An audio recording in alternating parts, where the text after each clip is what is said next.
Welcome back to the KWC It's Origin Show. Happy today to be joined by Matthew Whiz Buckley. He's a former Navy FA-18 fighter pilot, a Top Gun graduate, 44 missions over Iraq. He's also the founder of the No Fallen Heroes Foundation. Matthew Whiz Buckley, my guest. Matthew, how's it going? Good to see you, my brother. Thanks for having me. I appreciate it. Yeah, thanks for joining us. So tell us about yourself, what you're involved in now. We're going to get to all that stuff lately, but give us a quick background of who you are and why we're having this conversation. Yeah, absolutely. So former Navy F-18 fighter pilot, Top Gun grad, as he said. I did two deployments on the Abraham Lincoln and a Kitty Hawk over to the Persian Gulf. Had a brief airline career. Got off active duty in 2000. I thought I won the lottery.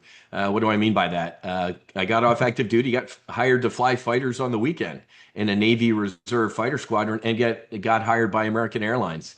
But sadly, the morning of September 11th, 2001 was my first scheduled flight for American Airlines. So raced out to the air station and ended up manning a combat air patrol over the Southwest United States. I went from potentially flying in an airliner that day to maybe shooting one down.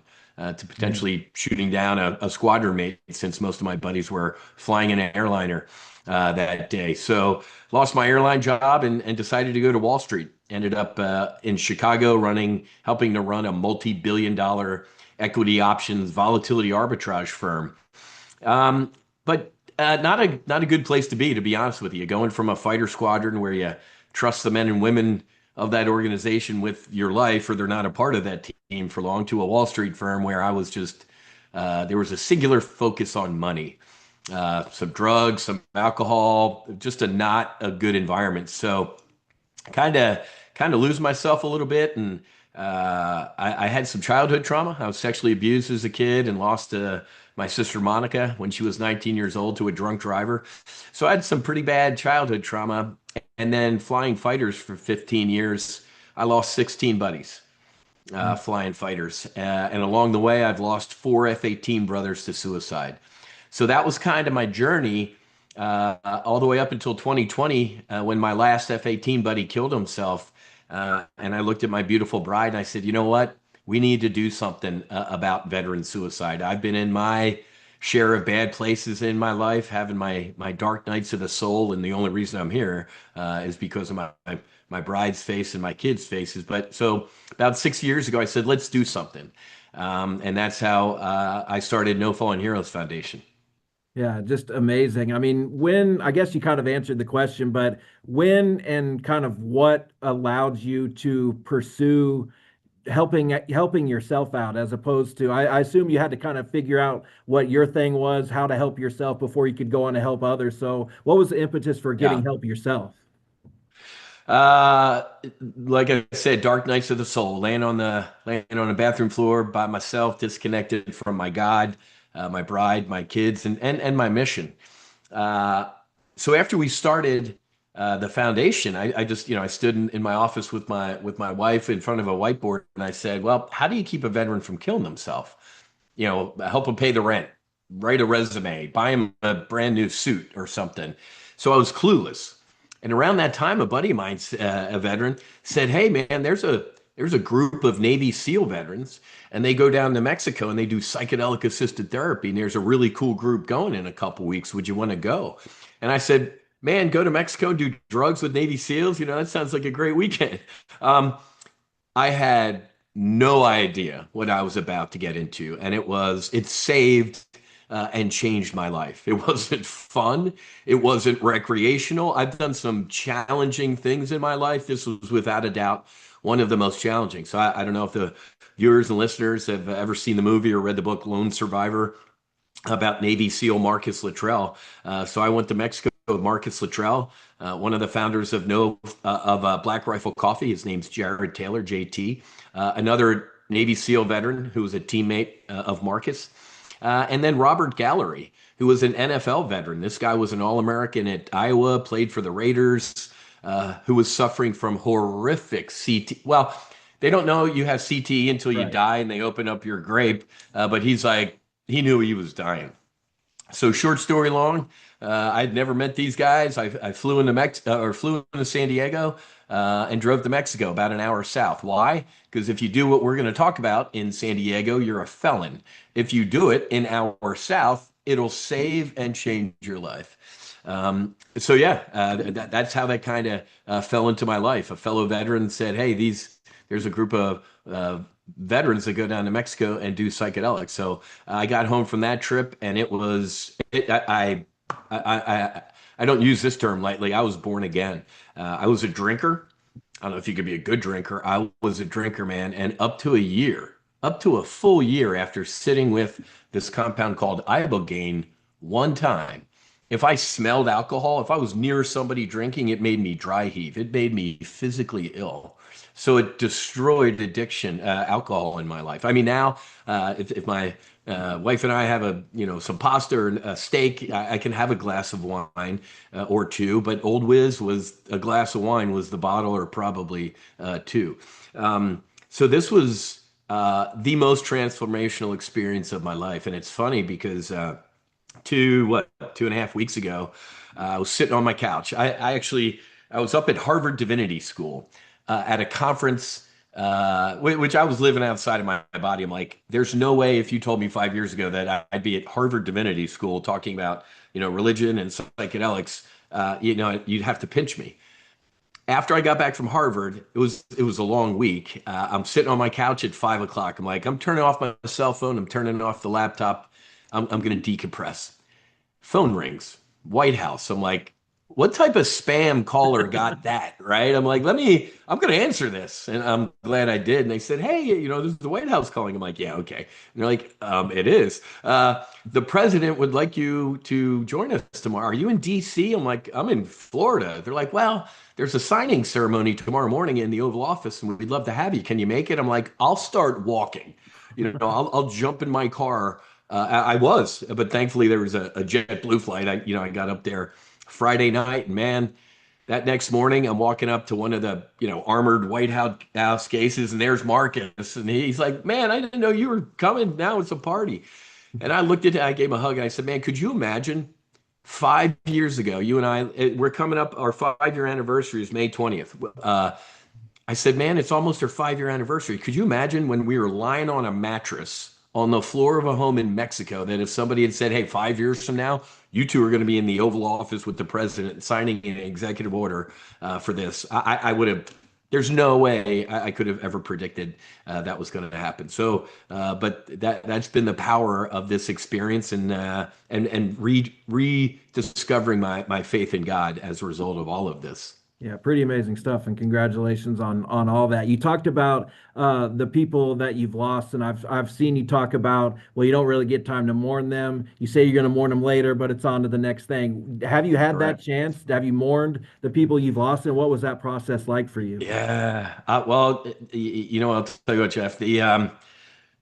After I lost my sister Monica, she was 19, freshman in college at Villanova. I was going into high school, which is a tough time for a young man anyway, let alone having that trauma. I lost my parents too that night, technically. They were done. My dad was never the same. My dad died of a heart attack years later, and my mom and my siblings are like, he died of a broken heart. Yeah. He died the night Monica died. And I bring this up because sitting with the sacrament of Ibogaine, uh, there was my sister, and she was angelic.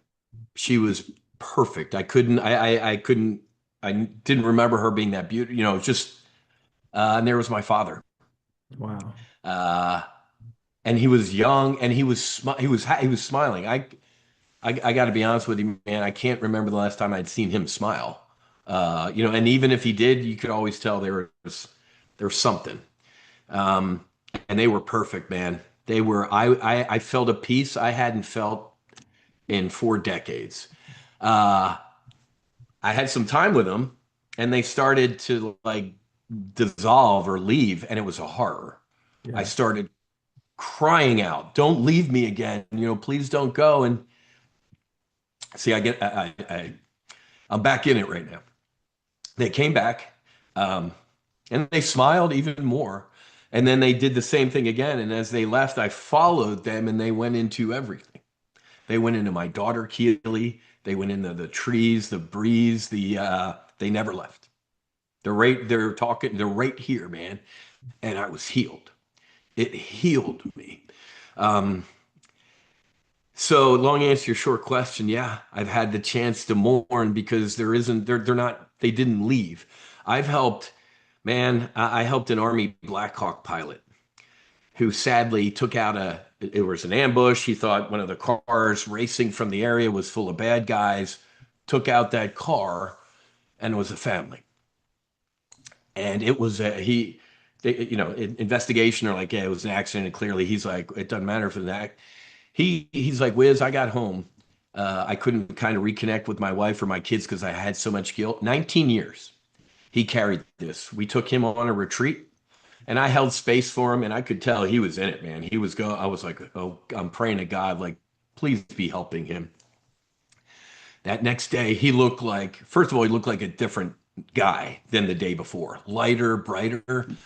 And when he told us, I mean, I'm going to tear up again. He's like, I was at the car and you could hear a pin drop. He's like, I walked up to that car and I looked in there and they were so happy to see me. And they said, his name's Dario. They're like, Dario, it's okay.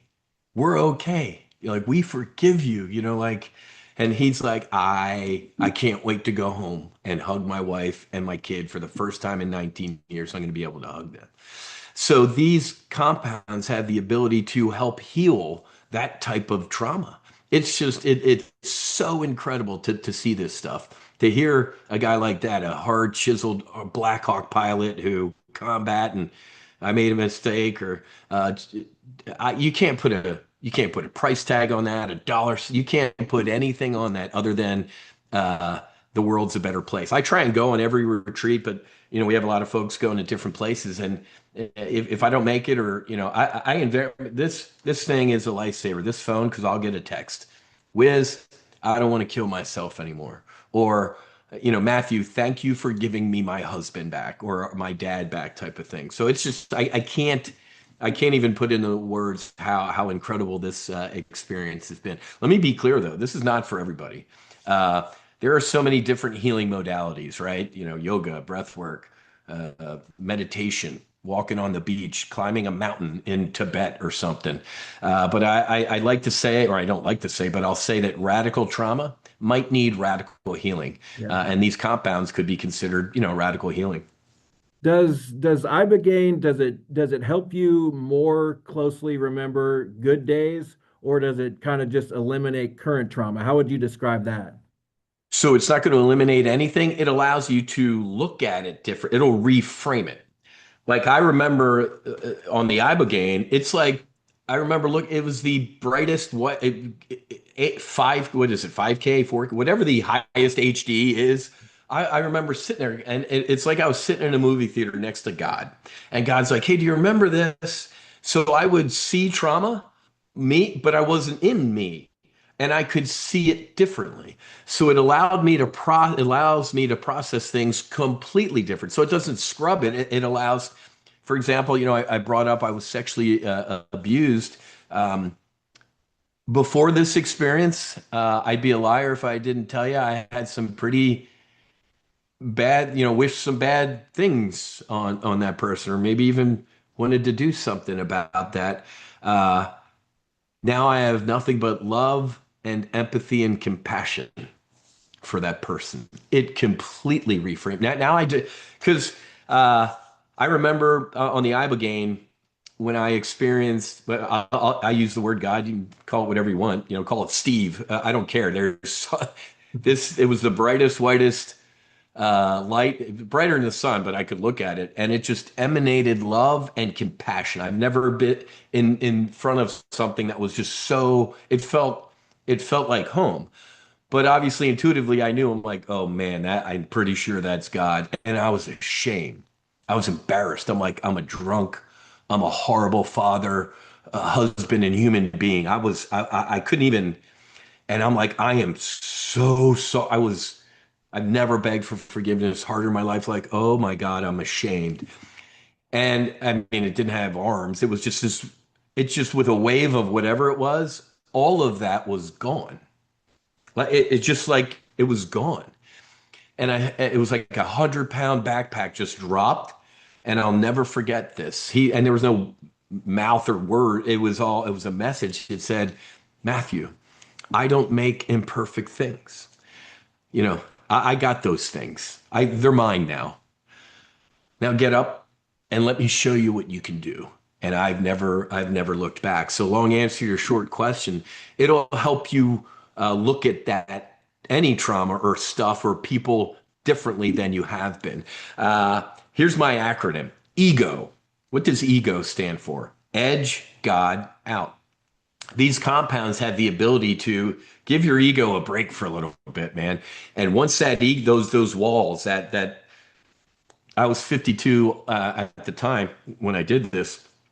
I had 52 years of funk, of layers on me, and this was like a chisel and and a hammer that shattered all of that. So when you give your ego a break for a little bit, you can see people and situations completely different than you experience them.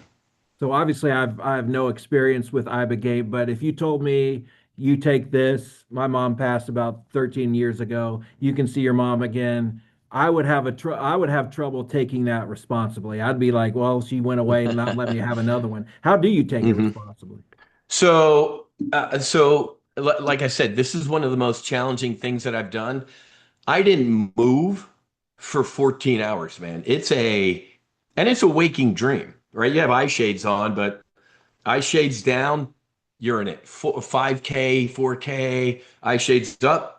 There's Marcus on the mattress. There's a couple nurses holding space, and okay, there's the window. There's the Pacific Ocean. All right, eye shade back down, and you're in it. So this ain't recreational. You don't want to go back and quote keep hitting it, right? I mean, most people are one and done. I don't. So you brought up, your mom. I'll bring up my sister. I don't need to go sit with Ibogaine again to experience her. I just did when I just told you that story, right? So it gives you the tools that you're not going to need to go do that again.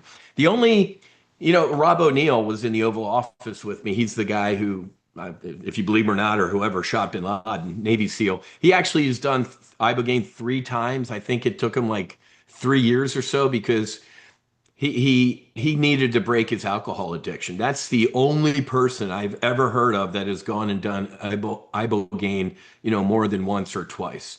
So this isn't hey, I'm doing ibogaine again this weekend. I did it last weekend. This ain't even.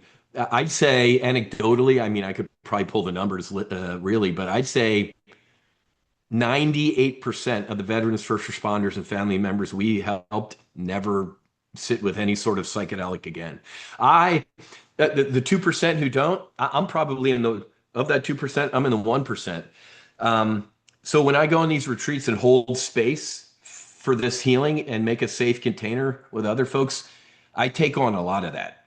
Like when Dario, the Apache guy, he was killing some demons, man. And the first year I was doing this from 2021, 22-ish, I had a tough year, man. I mean, I had that incredible experience of healing, and then I was in a bad place. I'm like, I took a lot of that on from people I didn't know I did, obviously.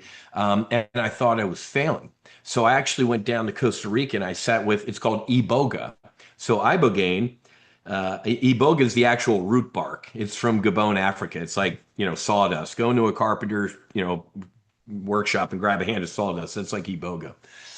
And in the West, and Iboga has 12 alkaloids in it, these nitrogen-based compounds. One of the alkaloids is called ibogaine, and we pull that out in the West and isolate it to take.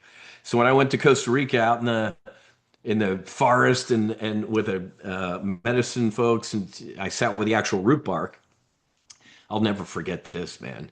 This was the 1 year point, bad place. I think I'm failing, and I didn't know I had taken a lot of stuff on. And I remember there's God again. I mean, never left, but I experienced God again, and it was almost like, "What are you doing, man? You're good. What's up?" And I'm like, "I'm failing.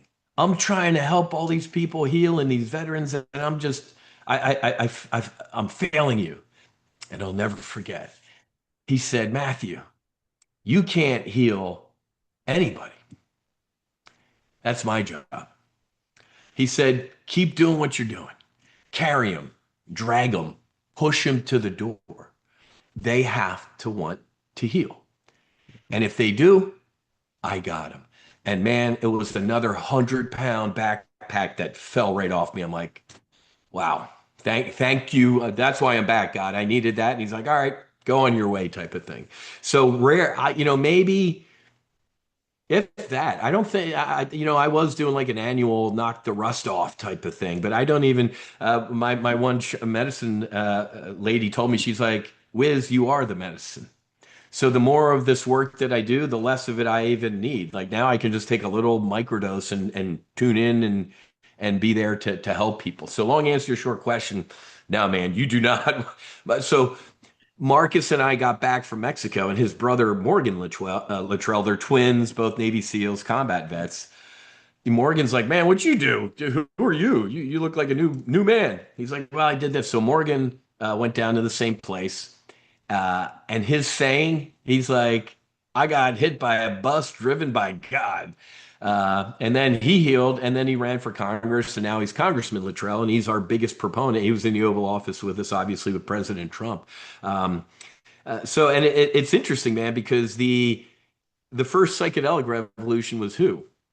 Hippies, anti-war hippies, Vietnam. And what did Nixon do? Wait, whatever you're taking to make you love people and not like war, that's a felony, and we're going to throw you in jail. This psychedelic revolution is being led by veterans, first responders, and families. I mean, we've helped, and we're 100% confidential. We've helped active law enforcement officers and retired. We've helped airline captains and pilots who, because they're veterans, they have to lie to the FAA. Anything wrong with you? Nope. Of course, there's a ton wrong with me. I have combat trauma and, blew up a car full of people in it. So we help a lot of folks under the radar, which is pretty incredible, really making the world a better place. So, how have your personal interactions and your personal relationships, I guess in particular with your wife, changed? When you tell her, I saw this, I saw that, this happened, what is her response to all that? Yeah, it's so funny you asked that question, man. Because she gave me space when I got home. I mean, she could tell. She's like, "You look like I haven't seen you look like this and since I met you in college." I'm like, "All right, well, that's a good thing. I'll take it." So she gave me space for about a week, and I'll never forget, man. We went to the beach, and it was probably a 6 hour debrief. I remember it's so funny. I remember that conversation because I can remember her face now, like halfway through that, like look at me like oh my God, I just don't even know how to understand this. Um, Let me share with you what happened though, because I see this pattern a lot. The first 30 days after one of these retreats, we call it the pink cloud phase. I mean, everything's awesome, right? I'm in the yard hugging a tree, and my wife's like, "What are you doing?" I'm like, "Look at this thing. It just, everything's so incredible. You're born again. You have a new set of eyes. Literally, it's almost like they're scrubbed. Things are brighter. You see people. You talk to them. I mean, it's just so." Then the 30-day, 60-day time range kind of sucks. I'm at the stoplight and there's a guy looks like a horror and needs help. I'm like, that's me.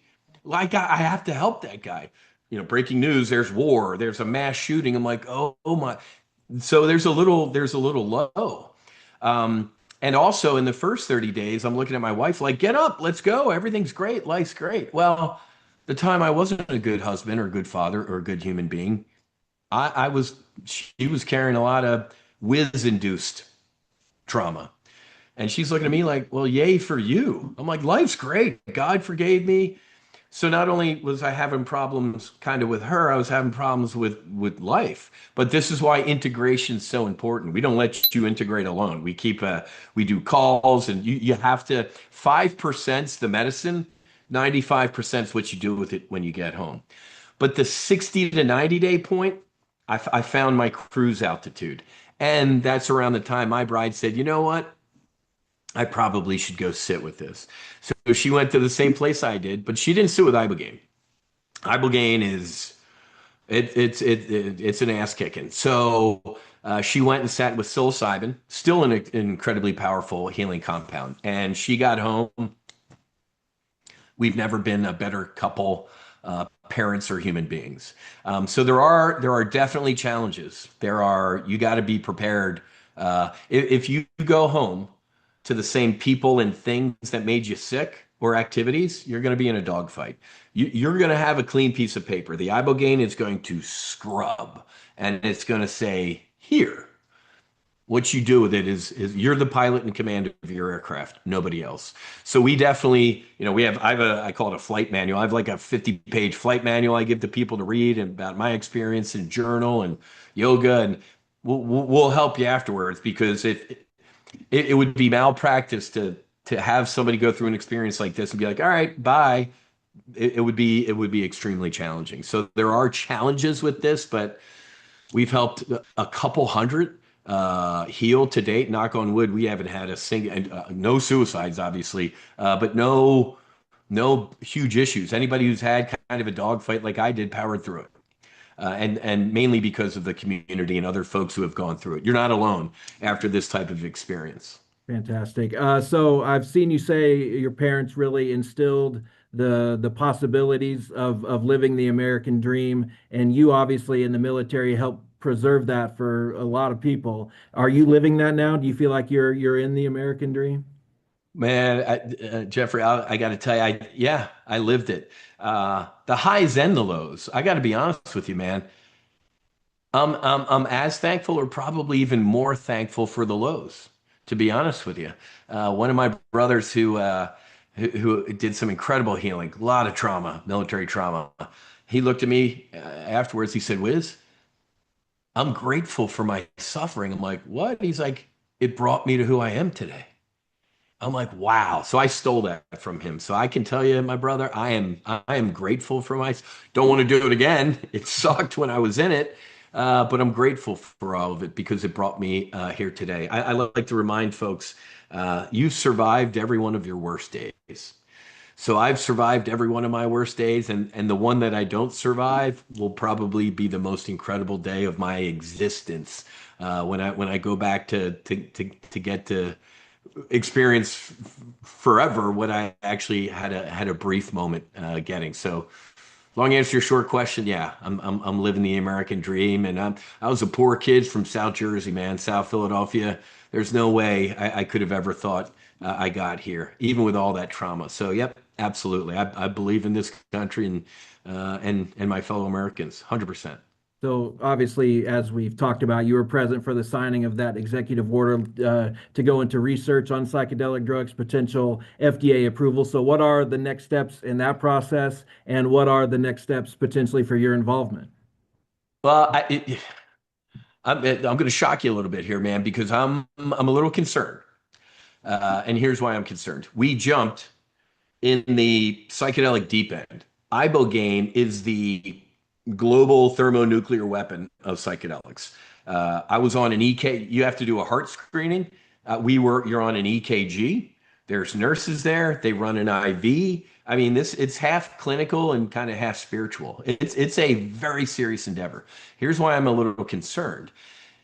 There's no, I was, when I was up at Harvard previously, I sat next to a heavy from the FDA, and she leaned over and she told me, Whiz, there is no way in my lifetime the FDA is going to approve Ibogaine.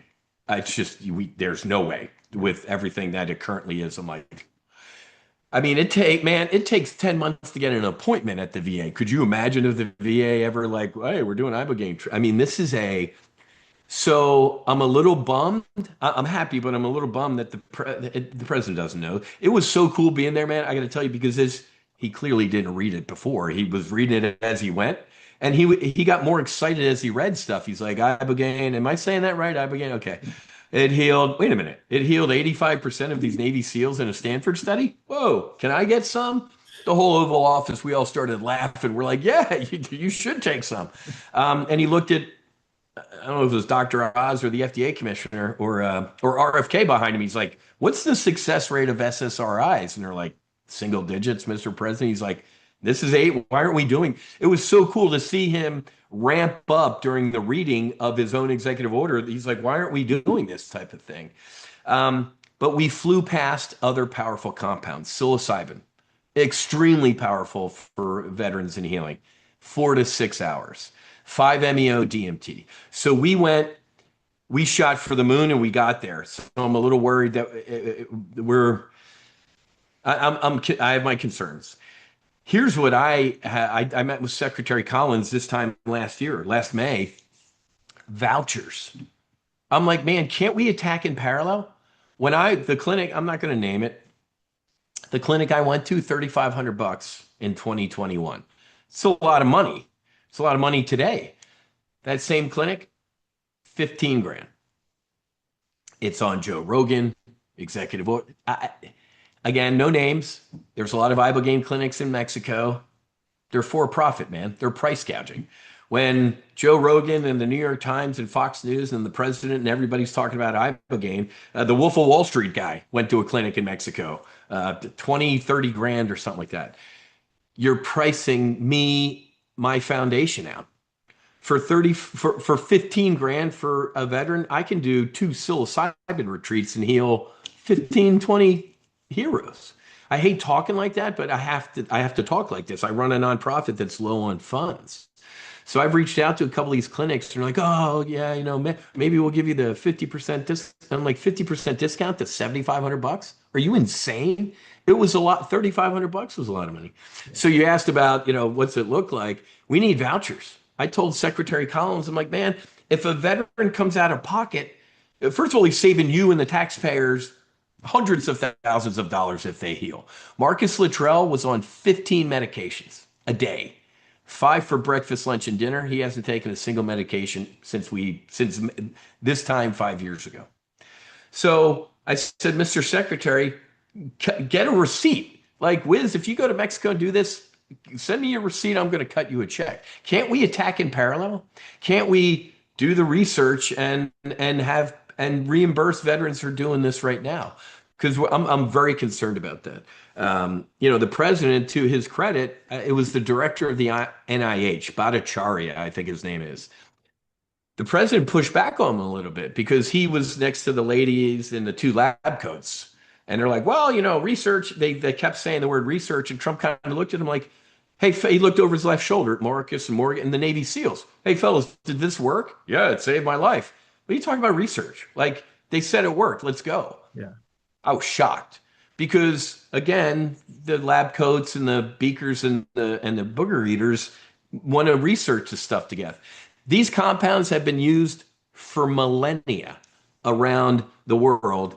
I think they've been researched enough. So we need to attack in parallel. Vouchers, if you come out of pocket, or I'm like, Mr. Secretary, I'll show you an Excel sheet of how many grants we've given out. If you cut me a check for that bottom number, I could copy, paste, and heal so many more. So I'm happy, but I'm a fighter pilot. I'm always looking for potential threats, man, and I do see some.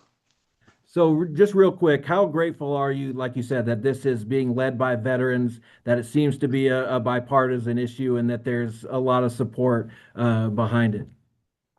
Man, getting Democrats and Republicans in Washington to agree what color the sky is nearly impossible. The fact that we have Democrats and Republicans united in saying, why don't we get this stuff done for veterans, makes my heart smile. So we're there. We just need to push. This is a we the people moment. This didn't come from them down. It came from us up. So we the people need to keep the press on our leaders, our lawmakers, to really push this stuff across the finish line. 22 veterans a day are checking out, man, by their own hand. That's a mass. Could you imagine if 22 kids, not once a year, were being killed every day in a school? This country within a day or two would do something immediately. But it's 22 veterans a day. We kind of get a shrug like, oh man, that sucks. Thanks for your service. We the people need to keep the press on. So I'm extremely happy and proud and all that type of stuff. But this is the end of the beginning. We're just, the engine just started. Now we gotta step on the gas. Well, I think I speak for everyone when I say obviously thank you for your service, but also thank you that your service is going beyond active duty and that you're continuing to help Uh, people in need. That's amazing stuff, and you should be very proud. Jeffrey, thank you, man. Thank you for what you're doing, putting a spotlight on this. The more awareness that we raise, and real quick plug: if you're a veteran, first responder, or family member, and this resonates with you at all, go to nofallenheroes.com, and I'm here 24/7, man. 3 o'clock in the morning, you need me. I've needed people at 3 o'clock in the morning. I can help you, or I will find somebody that will. Awesome stuff, man. Thank you so much. Congratulations on the part you've had in getting this executive order signed, and good luck as it moves forward. I appreciate it, Jeffrey. Thank you.